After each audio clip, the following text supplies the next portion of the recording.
Hi friends, welcome back to Sri's All-in-One channel.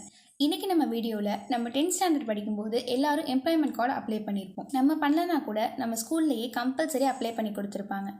இந்த employment card நம்ம 2 இயர்ஸ்க்கு one time renewal பண்ணணும். அது நம்ம எல்லாருக்குமே தெரியும். இப்போது 10th ஸ்டாண்டர்டில் அப்ளை பண்ண ரெஜிஸ்டர் நம்பர் வச்சு 12th ஸ்டாண்டர்டில் ஸ்கூல்லையே ரினிவல் பண்ணி வச்ச எம்ப்ளாய்மெண்ட் கார்டு எப்படி எடுக்கிறதுன்னா இந்த வீடியோவில் பார்க்க போகிறோம். கூகுள் போயிட்டு டிஎன் வேலைவாய்ப்பு அப்படின்னு டைப் பண்ணுங்கள். இந்த லிங்கை நான் கீழே டிஸ்கிரிப்ஷனில் தரேன். அதை அப்படியே கிளிக் பண்ணி ஸ்ட்ரைட்டாக கூட உள்ளே போய்க்கோங்க. இதில் எம்ப்ளாய்மெண்ட்னு இருக்கிற செகண்ட் லிங்கை கிளிக் பண்ணுங்கள்.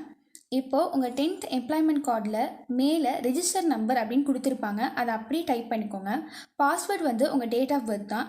10th எம்ப்ளாய்மெண்ட் கார்டில் எப்படி இருக்கோ அப்படியே மாறாமல் டைப் பண்ணிக்கோங்க. இப்போது பிரிண்ட் ஐடி கார்டு கிளிக் பண்ணிக்கோங்க.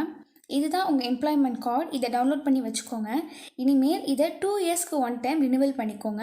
எப்படி ரினிவல் பண்ணுறதுன்னு நான் இன்னொரு வீடியோ போடுறேன். இந்த வீடியோ உங்களுக்கு யூஸ்ஃபுல்லாக இருந்தால் உங்கள் ஃப்ரெண்ட்ஸ்க்கு ஷேர் பண்ணுங்கள். தேங்க்ஸ் ஃபார் வாட்சிங்.